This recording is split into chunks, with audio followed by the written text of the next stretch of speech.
الحمد لله الذي غافر الذنوب ومعتق رقاب ومنزل الكتاب ومقلب القلوب أحمده سبحانه وتعالى وأشكره على نعماء المترادفات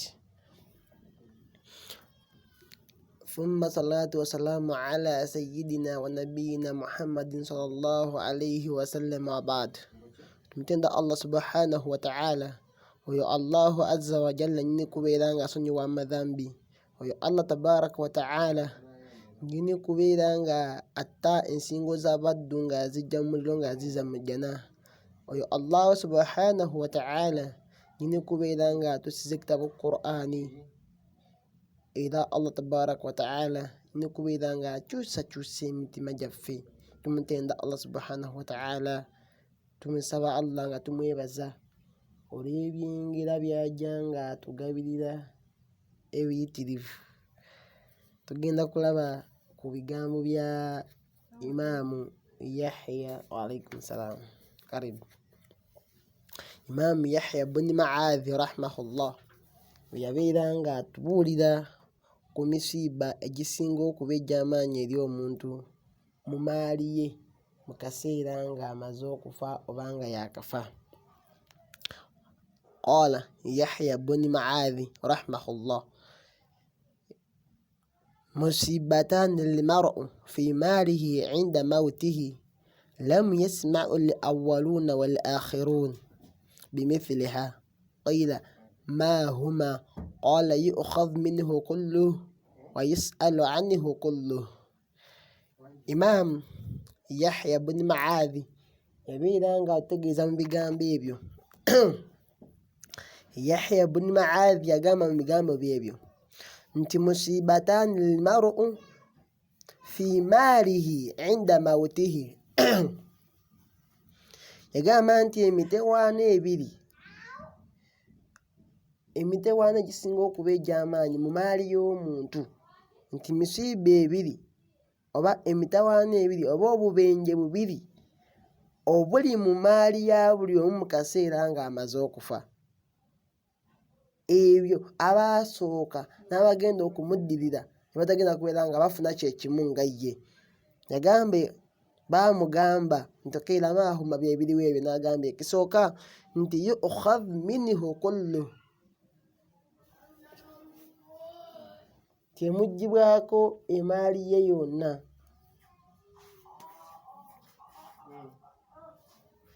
Nti emaali ye yonna emuggyibwako.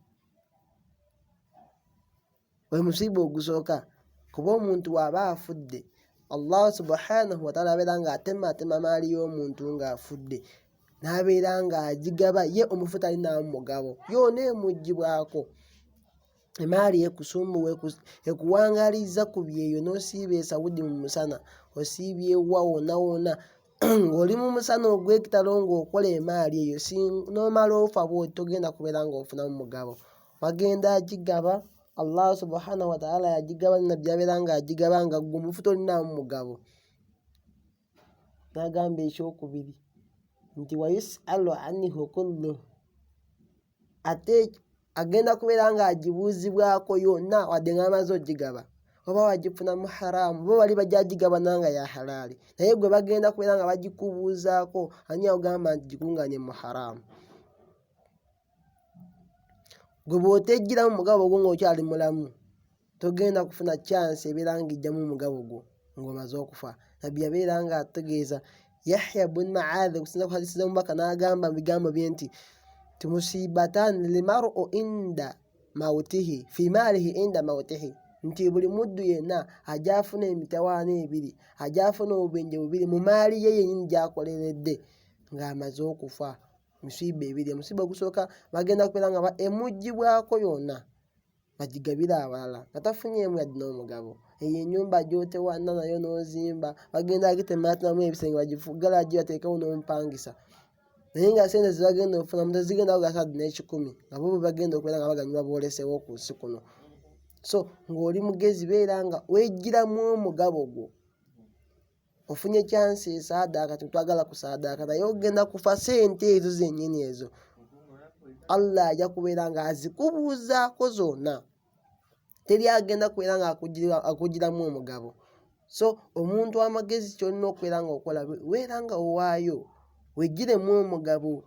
Naye babagamba wano eno oba baagala sente za da'awa, omuntu ne zimulema just data kugula data omusomesa abeere nga asigala nga akyabasomesa ne kikulema okubeera nga owaayo.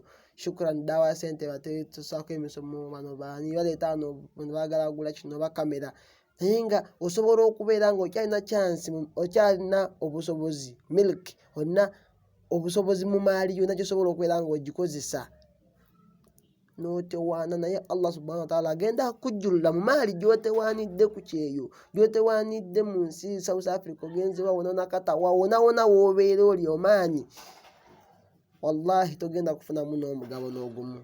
Bagigabane wano yonna eggweewo nga gwe omuddu oli wali, ate bali kubuuza ku maali eyo, bakube n'embooko ogw'emaali eyo. So ngetedde ebigambo bino nga njagala buli omu abeere ng'afunamu ekyokuyiga nti emaali yonna etutewaanya ffe abali ku nsi wano abalamu, otewaanika n'otoba naye singa ofa bw'oti n'esimu gy'okuute waliwo agenda ogitwala, n'engoye z'oyambadde kati z'olimu waliwo agenda ozitwala, ng'ate ye atwala za halaali noba nga wazibba bubbi, ye agenda kuzigabana ng'agabana halaali. So ow'amagezi yenna abeere ng'akozesa amagezi ge. Allah atugamba mu Qur'an nti lan tanaalul birra hatta tunfiqu mimma tuhibbuuna, temugenda kufuna birungi mwagala okutuusa mwamaze okuwaayo ku ebyo bye musinga okubeera nga mwagala. Buli omu wano ku nsi ayagala nnyo sente ezo, naye bw'oba oyagala janna ya Allah, Allah yagamba nti almaalu maali wali jannatu jannati, nti emaali gye mulaba eyo yange, nejjana yange eyo. N'agamba nti ishtaru lijannati bimaali, nti mugule jjana yange nga mukozesa maali gye muyina. Yenna ayagala ejjana abeera nga okozesa sente z'oyina ezo, obeere ng'oziwaayo, obeere ng'osaadaaka, kubanga saadaaka yo ibaada yo etuukirawo ku minzaani yo wennyini awo. W'okikoledde nga bawandiika nti ayongeddeko emitwalo 5, naye swala ekyalimu obukwakulizo, tomanyi na kufuna wuzu, tomanyi na by'osoma mu swala, tomanyi makulu gaabyo, naawe mbw'osaala olowooza nze maze jjana ngiyina. Wabula sadaaka yo ky'ekintu ekisobola okuba nga kikufunisa jjana mu bwangu singa oba ng'osaddaase n'omutima omulungi, n'owaayo lillah, n'otaddaze kulondoola kikoze ki kyempaddeyo. Ayinza okulya akasente kange ono gwe mpadde gwe muwe, kasobe gwe niyayo yakusaadaaka, gwe waayo oba waddeyo mu ddaawa oba oli n'azigulamu menvu, gwe beera ng'owaayo lillahi subhanahu wa ta'ala. Oba oli awo Allah ayinza oyisiza ku kintu ky'owaddeyo ekyo akuwonya embooko z'omukabuli ne ku lunaku lw'ekiyama. Barakallahu fikum wa jazakumullahu khairan. Hadithi yaffe olwaleero ejja kubeera ng'ekomaawo. Nsaba Allah tabaraka wa ta'ala abeere ng'atuwa ekyokuyiga mu bigambo ebyo ebya Yahya bun Mu'adh rahimahullah. Nsaba Allah bambi amusiime era amusaasire, yabeera ng'ategeeza mu samale nti omuntu yenna mu sente ze z'akoleredde agenda kufunamu emitawaana 2 egisinga okuba egy'amaanyi. Emitawaana 2, ogusooka kwe kubeera nga maali eyo egenda kubeera nga emuggyibwako yonna. Ekyokubiri abeere ng'agibuuzibwako yonna, okuva watandika ogikola hatta Allah lwakujjuludde ng'akubuuza wagikola otya, wagikozesa otya, kubanga bajja kubuuza wagifuna otya era wagikozesa otya. Aggwe ate maali wazimbamu bbaala, wazimbamu loogi, wazimbamu biki. Barakallahu fikum wa jazakumullahu khairan fi dunya wal akhirah. Assalamu alaikum wa rahmatullahi wa barakatuh.